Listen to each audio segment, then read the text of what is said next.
Hello! Aujourd'hui, je vais poser plusieurs points. Le premier, c'est que je vais parler de sacrifice. Le deuxième, c'est que je vais te demander un conseil ou ton avis, en tout cas. Et le troisième, c'est qu'évidemment, on risque de tourner autour de ces deux premiers points et ça va probablement nous amener ailleurs.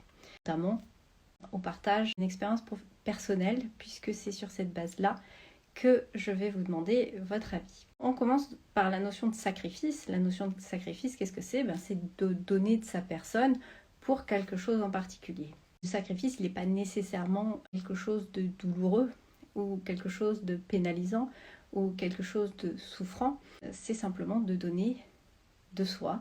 Après, chacun peut jauger de l'intensité, de la valeur du sacrifice, de ce que ça implique, de ce avec quoi ça résonne et tout ce qui peut aller avec.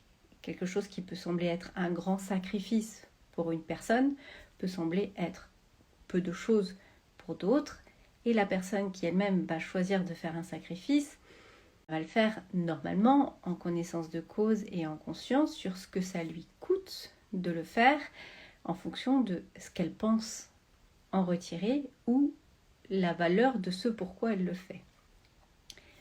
Cela étant posé, on passe sur le point numéro 3 qui va nous amener au point numéro 2. Moi, aujourd'hui, je fais un petit peu, on fait une espèce de danse entre les points.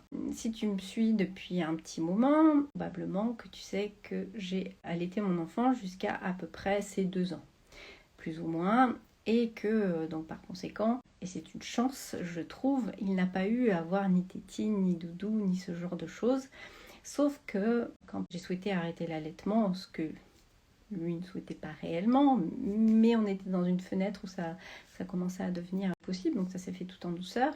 Mais il avait pris l'habitude de prendre mes cheveux pendant l'allaitement et les tourner, et petit à petit, quand bébé tète, souvent, après il s'endort. Il a continué à vouloir avoir ce lien en fait avec mes cheveux au moment de dormir, même s'il n'y avait plus l'allaitement, il y avait toujours ce temps de connexion, ce temps de partage. Sauf que rapidement, pour moi, c'est devenu gênant, puisque j'étais obligée de rester avec lui jusqu'au moment où il rentrait réellement dans son sommeil.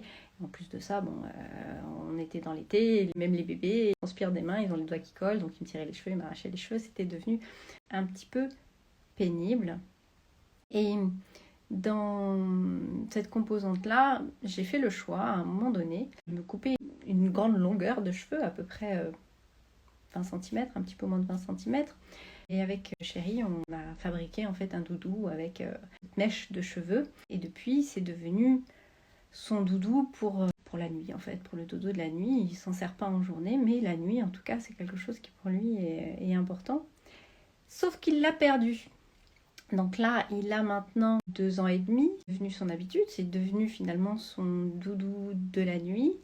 Là, ça fait 2 jours qu'il ne l'a pas, ça redevient très compliqué, puisque pour s'endormir, il faut à nouveau que je sois à côté de lui, que je reste jusqu'à ce qu'il s'endorme, qu'il triture mes cheveux, qu'il les tire, qu'il les arrache, etc.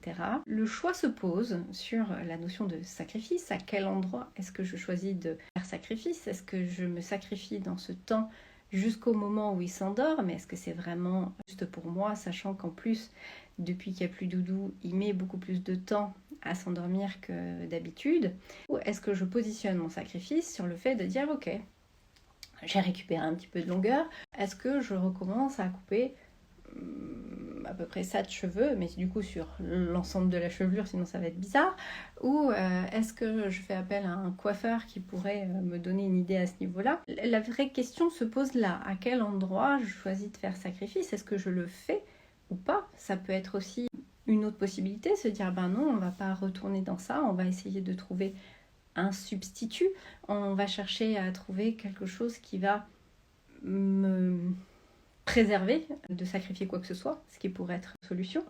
Mais voilà, j'aimerais bien avoir votre opinion sur ça. Est-ce que c'est juste à ce moment-là de sacrifier soit du temps d'accompagnement jusqu'à l'endormissement? Est-ce que c'est plus juste de sacrifier une partie de moi-même pour ça?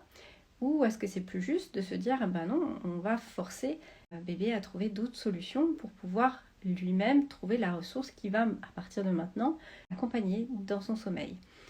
Je vous invite à poster des commentaires pour pouvoir répondre à ça et que vous puissiez me dire peut-être voilà, quel a été pour vous dans votre expérience de vie le sacrifice que vous avez pu faire qui avait le plus de sens pour vous, ou le sacrifice que vous avez pu faire qui a été le plus difficile pour vous, et quelle en a été l'expérience par la suite. Qu'est-ce que c'est devenu?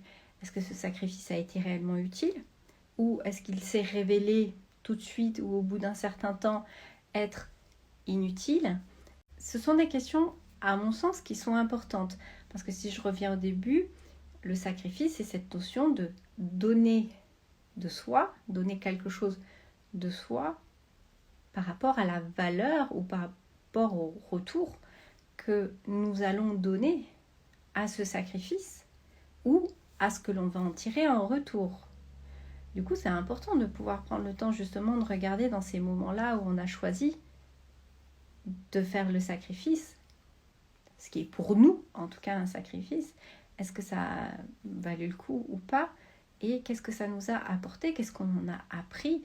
Est-ce que si aujourd'hui, maintenant que vous avez vu quel a été le résultat, est-ce que vous recommenceriez la même chose, ou est-ce que vous feriez les choses différemment?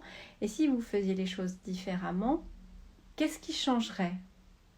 Qu'est-ce que vous feriez autrement?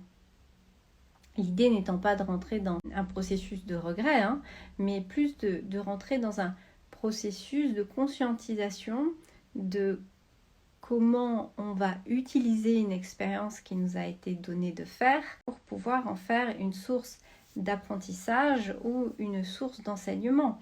Parce que le principe de l'expérience, c'est de pouvoir en tirer quelque chose. Même si on a une expérience qui devient un échec, cet échec n'en est un que si on n'en tire pas de leçon. Si on apprend de l'expérience qui a eu une fin qui n'était pas celle qu'on voulait et qui peut-être a été difficile ou souffrante, qu'est-ce qu'on en a retiré? C'est ça qui est important de regarder. Donc j'ai hâte de lire vos messages et vos commentaires. N'hésitez pas vraiment à partager, ça me semble riche de pouvoir échanger et partager des expériences qu'on a pu vivre les uns les autres. C'est aussi comme ça qu'on construit et qu'on peut se permettre ensemble d'avancer sur un principe d'intelligence collective, puisque les expériences des uns et des autres peuvent devenir une source de ressources pour l'ensemble. Je vous souhaite un très beau week-end et je vous dis à très bientôt. Bye bye.